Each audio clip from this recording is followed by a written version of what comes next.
When I was young, I was a fun-loving and carefree child that enjoyed having a good time and playing with friends.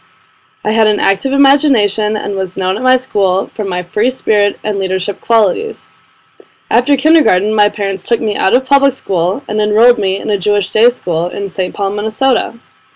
Adjusting to my new school was not an issue for me, seeing as though I was always ready to play and make new friends. Soon enough, my leadership qualities and willingness to be outspoken were seen as threatening for a lot of my teachers. I was never afraid to speak my mind, and because of this, I started getting into a lot of trouble. Eventually, in the 5th grade, both my parents and teachers thought it would be a good idea for me to be tested for attention deficit disorder, and sure enough, the test came back positive. I began using my ADD medication in order to focus in school, which worked, but consequently, the medication also suppressed my inhibitions, leaving me feeling reserved and zombie-like. On weekends, people would see the fun-loving side of me, but during the weeks, I would morph back to feeling like a zombie. At the beginning of college, I decided to cut back on my medication because I did not like the way it made me feel. I was a lot happier, but had a hard time concentrating on schoolwork. This led to a pretty good amount of all-nighters.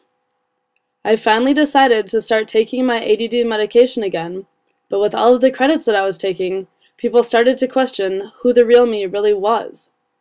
Was I the fun-loving, carefree Sloane that they knew on weekends? Or was I the reserved, serious Sloane that they knew for most of the week?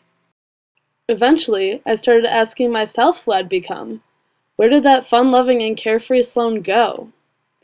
According to Nakkula and Toshalis in Understanding Youth Chapter 2, Identity and Context, Erickson's perspective on situations such as this is that identities are formed after the threat of role confusion is addressed, after an identity crisis is resolved. In order to get a break from the chaos and to find myself as a young adult, I packed up and left to study abroad in India for a semester. Here, I was able to differentiate between my ego and my true self, and was faced with challenges that pushed me into finding who I am and what I stand for.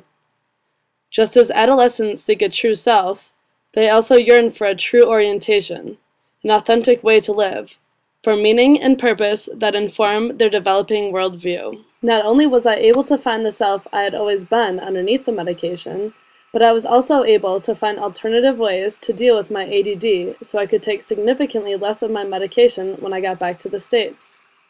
I learned mindfulness and meditation, which helped to bring everything into perspective and to connect my mind with my body. According to Zylowska et al., the main activity of mindfulness is a cognitive and intention-based process characterized by self-regulation of attention to the present moment with an open and accepting orientation towards one's experiences. Zylowska et al. Explain how this works in the article of Mindfulness Meditation Training in Adults and Adolescents with ADHD. The neurocognitive findings suggest that mindfulness may specifically improve conflict attention and set shifting in ADHD. Mindfulness training also engenders qualities such as acceptance of experience, non-reactivity, willingness, effort, and friendly attitude toward self, and is likely to facilitate emotional regulation. Upon coming back to America, because I felt very at peace with myself in all environments, I feel as if I have found my achieved identity.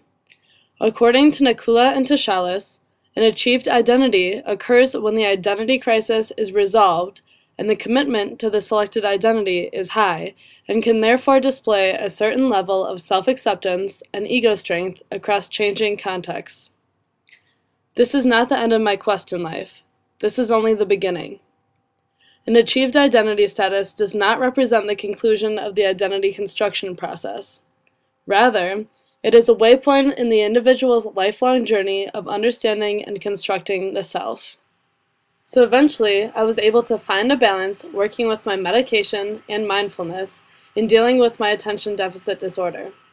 In addition, mindfulness and meditation have set me up to feel more confident than ever in being my true self while approaching the next big stage of graduating college and moving on to the quote-unquote real world.